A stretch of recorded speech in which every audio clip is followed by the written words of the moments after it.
যাক, আবার দেখা হবে। ওরে গতি রে কাকু, দোকানটা চেনা চেনা লাগে। হ্যাঁ, আসবো। দুবলাচরের নিউ মার্কেট থেকে সবাইকে স্বাগত জানাচ্ছি। আবার আছে কিছু? ওয়ালাইকুম আসসালাম। হ্যাঁ, এই আনন্দ, কি অবস্থা? ভালো। ও কি মামা, খবর কি? দুবলার এই নিউ মার্কেটের দোকানপাটগুলো প্রায় সারা রাত খোলা থাকে, দিনের বেলাতেও খোলা থাকে, আর চারপাশে পরিচিত লোকজন। মামা, ও মামা, মামা খবর কি? মামা ভালো আছেন? মামা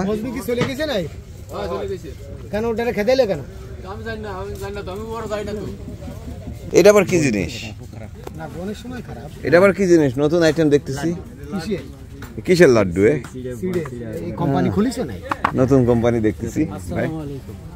ওয়ালাইকুম আসসালাম, ভালো আছেন? কি আগে ভাইপো? হ্যাঁ, আমি দিয়েছি পরে আবার আপনি পিছন দিয়ে সালাম দিয়েছেন বড় ভাই। বড় শ্রেণীর আগে দিতে হয়। দুবলাচরে সর্দারও অনেকদিন পর, তাই যেখানেই যাচ্ছি সেখানেই বিরতি নিতে হচ্ছে, সেখানেই দাঁড়াতে হচ্ছে। যেই দেখছে সেই দাঁড়িয়ে কিছুটা কথা বলছে। তুমি কারিগর হলা কবে? হ্যাঁ, সেই তো বলি, দুজন মিলে 5 মাসের জন্য যেই কারিগররা এখানে আসেন, রেস্তোরাঁ চালান বা রান্নাবান্না করেন, তারা সচরাচর এলাকাতেও রেস্তোরাঁ চালান, তবে এর ব্যতিক্রম রয়েছে।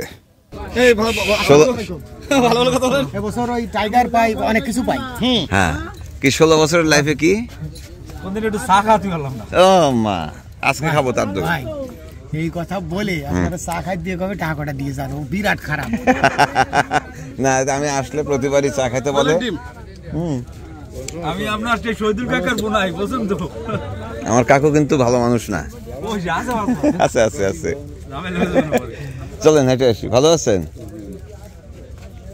টাটকা মিষ্টি হচ্ছে, টাটকা মিষ্টি হচ্ছে। হ্যাঁ, এই বাসি মিষ্টি খাবো না, টাটকা মিষ্টি খাবো।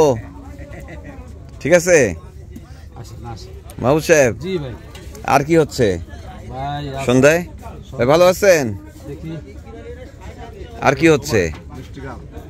আর কি হচ্ছে সন্ধ্যার নাস্তা? কি কি সন্ধ্যার নাস্তা? মোগলাই পুরি। অবশ্য এখন তো গোন চলে না, লোক কম। নিউ মার্কেট মূলত কতটা জমজমাট থাকবে তা নির্ভর করে গন এবং মরাগনের উপর। এছাড়াও যদি ভালো মাছ হয় সাগরে, তখন নিউ মার্কেটে কেনাবেচা অনেক বেশি বেড়ে যায়। তবে মাছ না হলে এবং গনের সময় এখানে মানুষ অনেক কম থাকে। নিউ মার্কেটে পাওয়া যায় না এমন কোনো জিনিস নেই, প্রয়োজনীয় অনেক জিনিসপত্রই পাওয়া যায়। কেনাবেচা কিরকম হচ্ছে? ভালো। মাছ নাকি কম হচ্ছে? কিছু কেনাকাটা না করে জালের গাইজে যদি কিছু না বাঁধে, এখানে ইলেকট্রিকের এখানেও বাঁধবে না, বাঁধবে না। এটা আবার কি সিস্টেম?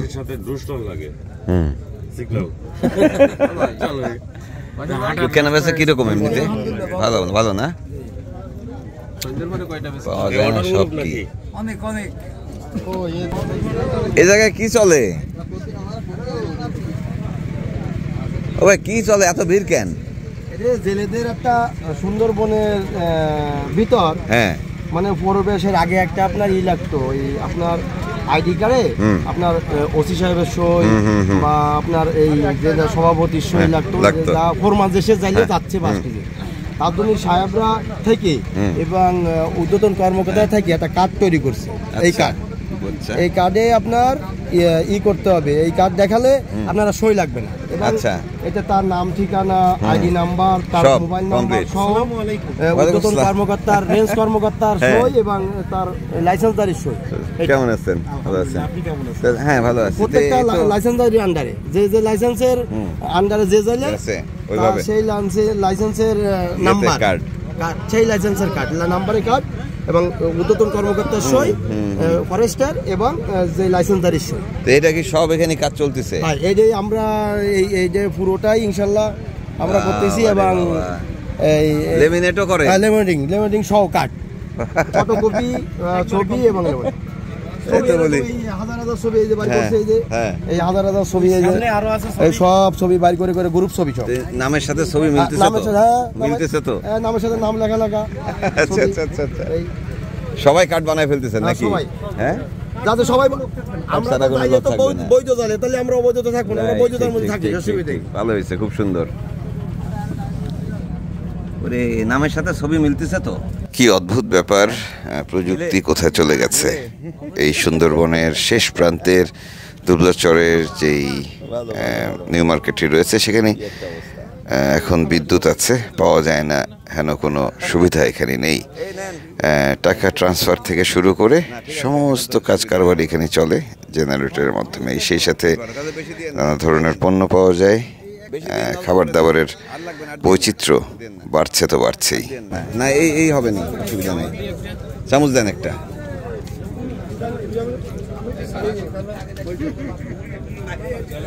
কি অবস্থা, ভালো? হ্যাঁ ভালো আছি, ভালো আছি। খাবেন না? কেমন কথা, এখান থেকে একটু খান, নেন। এই যে একটু নিছি ভাই, আর খাবো না। ও জামাই তুমি খাবা না? জুয়েল ভাই নেন।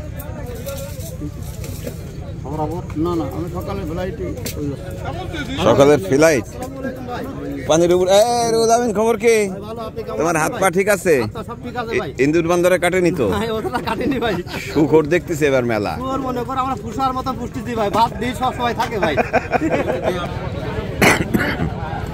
আমরা সোজা সাগর পাড়ে উঠবো, সেখান থেকে মরণচরের ঠোঁটা থেকে লঞ্চে উঠবো। ও কি বিশাল কেনাকাটা হচ্ছে দেখি। টুকটাক কেনাকাটা করে আমরা ফিরতি পথ ধরলাম।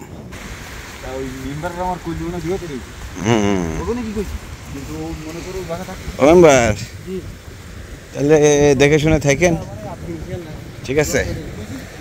ওই আমাদের লঞ্চ।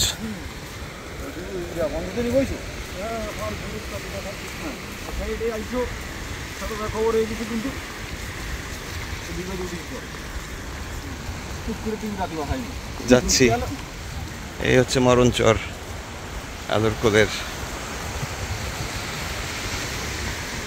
জোয়ার হচ্ছে, এই জোয়ারে ছেড়ে যাব আমরা।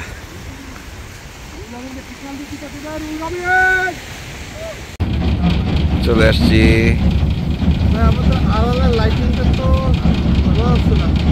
দুবলাচর থেকে আমাদের যারা বিদায় জানাতে এসেছিলেন, শহীদুল কাকু, আরও রুহুল আমিন সহ আরও যারা এসেছিলেন, তাদের সবাইকে নিয়ে আমরা লঞ্চে উঠে পড়লাম। আমাদের রাতের খাবারের আয়োজন নাকি আজকে? এই কি মুরগি? Chicken barbecue. আচ্ছা আচ্ছা আচ্ছা, গুড, সুন্দর। ঠিক আছে, খেতে খেতে টায়ার্ড হয়ে গেলাম, আমরা হয়রান হয়ে গেলাম। করেন করেন করেন। সাথে কি থাকবে? এর সঙ্গে আছে ফিশ বারবিকিউ আছে, তারপরে আছে আপনার বসনিয়ান পরোটা থাকবে, পালক পনির থাকবে। বাহ বাহ, বিশেষ আয়োজন। এই সবাই অনেক খাটাখাটনি করছে, অনেক ধন্যবাদ সবাইকে। হ্যাঁ, অনেক ধন্যবাদ। আমি কই খাটলাম, আমি তো আরো মজা করে আসলাম।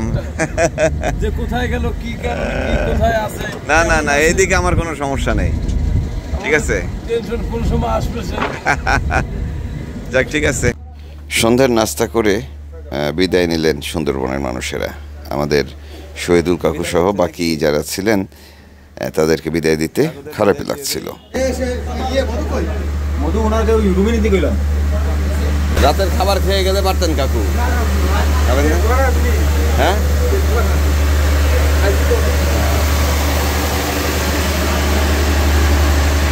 আমরা আছি পশুর নদীর মোহনায়। জায়গাটি ধীরে ধীরে উত্তাল হচ্ছে, কারণ বাতাস বাড়ছে। আমরা দ্রুত এখান থেকে বিদায় নিব। বিদায় নেবেন বেলায়েত সর্দারের ট্রলারের বাকি সহযাত্রীরা। তবে সর্দার আমাদের সঙ্গে থাকছেন। দাঁড়াও দাঁড়াও দাঁড়াও, আসো, ওই এসে টান দিয়ে তারপর ওটা লাগবে।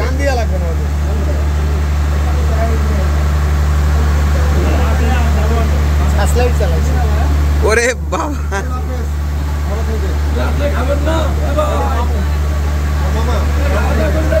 এই রাত্রে খায় যাওয়া দরকার ছিল না কাকু? কাকু চলেন, ওই শিবসার মুখে যায় ছেড়ে দেবো নি আবার। ওকে কাকু, ওই সর্দার তো রাস্তা দেখায় দিল নাকি ভাই? ওইভাবে আর কি, ওইভাবে বুঝে না পারলে জোর করবা। যান যান যান যান যান, যাও যাও। এ ওই বাতি বন্ধ করো, সই দেই না। স্টার্ট করে নাও, স্টার্ট করে নাও। আরে স্টার্ট দিয়ে সামনে থেকে গুলি দিয়ে যাও। সুন্দরবন এবং এই অঞ্চলে লঞ্চ নিয়ে চলাফেরা করতে আমার মোটেই ভালো লাগে না। ওই যে ট্রলারটি দেখছেন আমাদের বেলায়েত সর্দারের ট্রলার, সেটি আমার কাছে সবচেয়ে আরামদায়ক বাহন। সত্যি বলতে এই ট্রলারটিতে এত চলাফেরা করেছি যে এখানে না উঠলে আর ভালোই লাগে না, এবং সুন্দরবন দেখতে হলে এ ধরনের ট্রলারের বিকল্প আমি দেখি না। যাক, আবার দেখা হবে। অনেক গতি রে কাকু। ওখানে জোয়ার ভাটা আছে।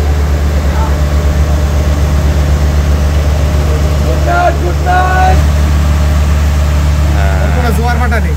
চলেন আমরাও সারি ধীরে সুস্থে। গেল রাতে পরশুর নদী অনেক বেশি উত্তাল ছিল, বিশেষ করে মোহনা। সেখান থেকে আমরা ছেড়ে এসেছি চারগাং হয়ে। আমাদের লঞ্চ এসে বিরতি নিয়েছিল শিবসা নদীর একটি জায়গায়। সেখান থেকে আবারও সকাল সকাল রওনা দিয়েছি আমরা। পথে একটি বিরতি নিলাম চরপাটার জেলেদের দেখে। কিরাম হলো মাছ?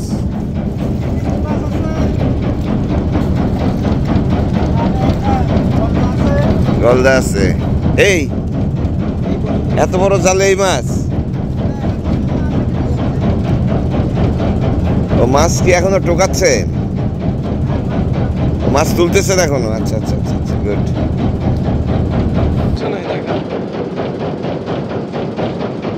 আরে বাবা, বিশাল মাছ, সুন্দর। তাহলে কি করবো এখন আমরা? আপনি মাছ কি বিক্রি করবেন? এইটা আছে কি বিল মাছ? আপনি একটা ওয়েট দেন, আপনার ওয়েট দেন। 5,000 টাকা, 3,000। সুন্দরবনের জেলেরা একটা সময় অনেক বেশি নিপীড়নের শিকার ছিল। তখন দস্যুতায় ভরা ছিল সুন্দরবন। তারপরে এই জঙ্গল দস্যুমুক্ত হয়েছে, নিপীড়ন কিছুটা কমতে শুরু করেছিল। আবারও দস্যুতা বাড়ছে, আশঙ্কা করছি নিপীড়ন আবারও বাড়তে পারে। জেলেরা বেশ শঙ্কিত। পূর্ব সুন্দরবনে একটি দস্যু দল এবং পশ্চিম সুন্দরবনে আরেকটি দস্যু দল, দুটি দলই বেশ অত্যাচার নির্যাতন শুরু করেছে জেলেদের উপরে। বিশেষ করে পশ্চিমের দস্যু দলটি ভয়ঙ্কর নির্যাতন শুরু করেছে। ফলে এই অঞ্চলের জেলেরা আবারও নতুন করে আতঙ্কে পড়ছে। আশা করি যারা দায়িত্বশীল রয়েছেন তারা বিষয়টি মাথায় রাখবেন, কাজ শুরু করবেন। দ্রুত কাজ শুরু করা দরকার এই বিষয়ে। সেই পশুর থেকে রওনা দিয়েছি একটানা 4 গাং। সেখানে হংসরাজ নদী বাম পাশে রেখে আমরা রওনা দিয়েছি।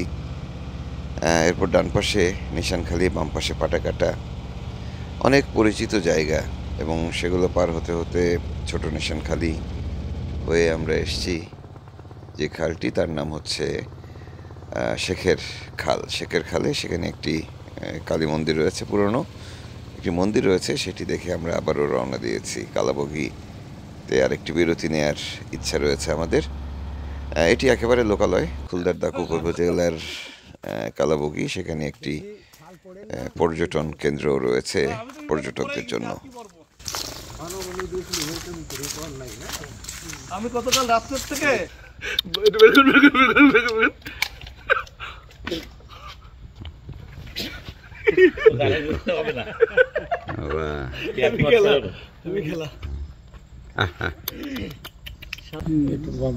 বছর 3 মাস ওই যে আসতেছে কতগুলো। তাদের খাবারের ক্রাইসিস না? কালাবগি ইকো ট্যুরিজম কেন্দ্রে আসলে অনেক কিছুই দেখা যায়। মানে সুন্দরবনের বলতে গেলে বাঘ ছাড়া এখানে সব কিছুই আছে। বানর তো নিশ্চয়ই দেখছেন। এছাড়া হরিণ রাখা আছে, এখানে কুমির আছে। সবচেয়ে বড় কথা যে এখানকার চারপাশে যে নদী নালা খালগুলো রয়েছে সেখানে সুন্দরবনের সব রকমের বন্যপ্রাণীর উপস্থিতি রয়েছে। কালাবুগি প্রাণবৈচিত্র্য বেশ মজবুত এবং এখানে প্রচুর সংখ্যায় এবং বৈচিত্র্যময় পাখিরও দেখা মেলে।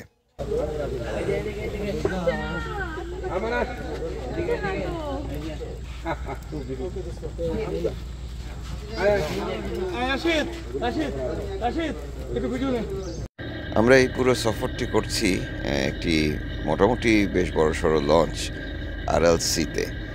আমাদের এই জাহাজটি বেশ লম্বা পথ অতিক্রম করে আবারও খুলনার পথে যাত্রা শুরু করেছে এবং চলতি পথে আমরা সর্দারকে বিদায় দিলাম।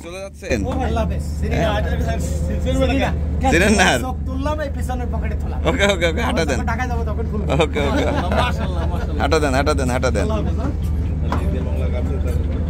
এখান থেকে কাছে হবে। সর্দার চলে গেলেন, সঙ্গে এখানকার আরও কয়েকজন পর্যটক যারা মংলার ওদিকের বাসিন্দা তারাও বিদায় নিলেন। আর আমরা আবার এগিয়ে চললাম খুলনার দিকে। আমরা এই কয়দিন যারা একসঙ্গে ঘুরে বেড়ালাম তাদের সঙ্গে আসলে একটা দারুণ সম্পর্ক তৈরি হয়েছে। বেশ উপভোগ করেছি পুরো সফরটি আমরা।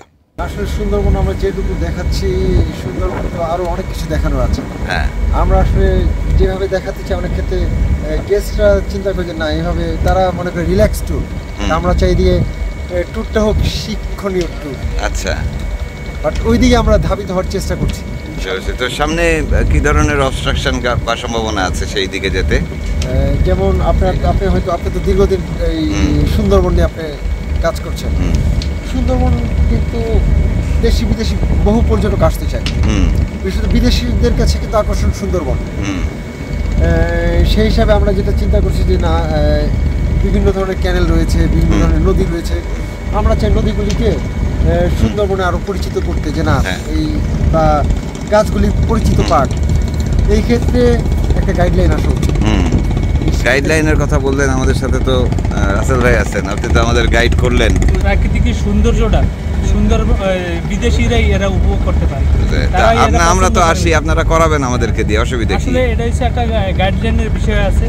গাইড সম্পূর্ণ গাইডের উপর নির্ভর করে। হ্যাঁ, গাইডের উপর নির্ভর করে যে পছন্দ করে কিনা। সুন্দরবনটা আসলে প্রাকৃতিক সৌন্দর্যটা যদি তাকে ভালোভাবে বোঝানো যায় তাহলে আসলে মনে হয় যে বাংলাদেশি তারাও পছন্দ করবে। আমরা ঘুরলে তো হচ্ছে না, বিদেশিরা আগের মতো আসে না, দেখি বিষয়টা কি? বিদেশিরা আসতে চাই। হ্যাঁ, আমাদের প্রথম কথা আমাদের বাংলাদেশের দূতাবাসগুলোকে কার্যকর পদক্ষেপ নিতে হবে। আমাদের ট্যুরিজম বোর্ডেরও সুন্দরবন নিয়ে কোনো পলিসি আছে কিনা জানি না, অথচ আমাদের বাংলাদেশে আপনি নিজেই দীর্ঘদিন ধরে সুন্দরবন নিয়ে কাজ করছেন। নাম্বার 1 ব্র্যান্ড সুন্দরবন আমাদের যদি সেল করতে পারি, অথচ আমাদের এই ব্র্যান্ডটাকে আমাদের পার্শ্ববর্তী দেশ হাইলাইট করছে। তা আমাদের এত সুযোগ থাকা সত্ত্বেও আমরা পারছি না, এটা আমাদের ব্যর্থতা আছে অনেক জায়গায়। বুঝতে পারছি। ভাই, কেমন লাগলো আপনাদের সুন্দরবন? আলহামদুলিল্লাহ, খুব ভালো লেগেছে। সবচেয়ে ভালো লেগেছে আসলে জাহাজের মানে প্রত্যেকের আন্তরিকতা, বাদল ভাইয়ের আন্তরিকতা। আর বিদেশিদের জন্য আসলে বাদল ভাইয়ের মতো উদ্যোক্তারা যদি দরকার। একজন এন্টারপ্রেনার হিসেবে যে কাজটা উনি করতেছেন, আমরা আশা রাখি যে আমরা ভবিষ্যতে বিশ্বব্যাপী আমাদের যে ট্যুরিজম আছে এটাকে আমরা উন্নয়নের দ্বার প্রান্তে নিয়ে যেতে পারবো। আপনারা কেমন উপভোগ করলেন ভাই? আমরা তো ক্যারাম খেলে কাটালাম ভালো সময়। হ্যাঁ, সুন্দরবন নামটাই তো সুন্দর। নেমে যাচ্ছি, খারাপ লাগছে, একজন নেমে গিয়ে দূর থেকে তাকাইছিলাম, মনে হচ্ছে কোনো একটা রিলেটিভ চলে যাচ্ছে, ইয়ের মতো হয়ে গেছে একটা, তাই না? পরিবারের মতো হয়ে গেছে। সুন্দরবনে গেছি, এইটা এই জাহাজের যে এনভায়রনমেন্ট, পরিবেশ, তারপরে ওভারঅল সবার যে ব্যবহার, খাবারের মান, সব দিয়ে আমার কাছে এটা আসলে খুব ভালো লাগছে, খুব ভালো লাগছে। আমাদের বাঙালিদের জন্য আল্লাহর বাংলাদেশের যত নিয়ামত আছে, শ্রেষ্ঠ নিয়ামত আমার কাছে মনে হলো সুন্দরবন। যাক, সামনের বার আবারও ঘুরবো। অনেক ধন্যবাদ আপনাদেরকে, রাসেল ভাই, বাদল ভাই সহ আপনার পুরো টিমকে অসংখ্য ধন্যবাদ। হ্যাঁ, অনেক ধন্যবাদ। আবার এটা কি আমরা একটু শেষ হয় না, আমরা আমাদের প্রাণের ভাই মহসিন ভাইকে RLC লিমিটেড এবং RLC ট্যুরিজমের পক্ষ থেকে বাদল ভাই ভাইকে সুন্দর মুহূর্তগুলো ধরে রাখার জন্য অনেক ধন্যবাদ সবাইকে, আপনাদেরকে অসংখ্য ধন্যবাদ। আসলে আপনারা অনেকে বলেন আর কি, যারা আমার কাজ পছন্দ করেন, অনেকে বলেন যে আপনাকে সরকার কিছু দিল না বা পুরস্কার পাইলেন কিনা, কিন্তু আমরা এই যে এই পুরস্কার হচ্ছে ভেতর থেকে আসা পুরস্কার। হ্যাঁ, এর চেয়ে বড় পুরস্কার আর হয় না আসলে একটা জীবনে, একটা মানুষের জীবনে। তো আমি নিজেকে খুবই মানে সন্তুষ্ট মনে করি। আমার কাছে মনে হয় যেন আমার জীবনে যা প্রাপ্তি সেটা পাওয়া হয়ে গেছে। কি সম্মান না, ওই বললাম যে সম্মান আসলে এটা এই বললাম যে আমার আসলে খুব মনটা ভালো হয়ে গেছে। এমনিতে সম্মান পাই সব সময়, তারপরেও আপনারা দেখেন মনে করে এরকম একটা আয়োজন করছেন। পুরো টিমকে অসংখ্য ধন্যবাদ। আবার দেখা হবে। হ্যাঁ, সবাই ভালো থাকবেন। অসংখ্য ধন্যবাদ জানাচ্ছি RL3 কর্তৃপক্ষকে, একই সঙ্গে টিটু ভাইকে ধন্যবাদ না জানালে হয় না, কারণ তিনি এই সফরটির উদ্যোক্তা। যাই হোক, আমাদের যারা সহযাত্রী ছিলেন সবাইকে অসংখ্য ধন্যবাদ জানাচ্ছি। আপনারা এতদিন ধরে যারা আমার এই সিরিজটি দেখলেন তাদেরকেও ধন্যবাদ এবং কৃতজ্ঞতা জানিয়ে বিদায় নিচ্ছি। সবাই ভালো থাকবেন। সুন্দরবন নিয়ে আবারও শিগগিরই ফিরব। শুভকামনা সবার প্রতি।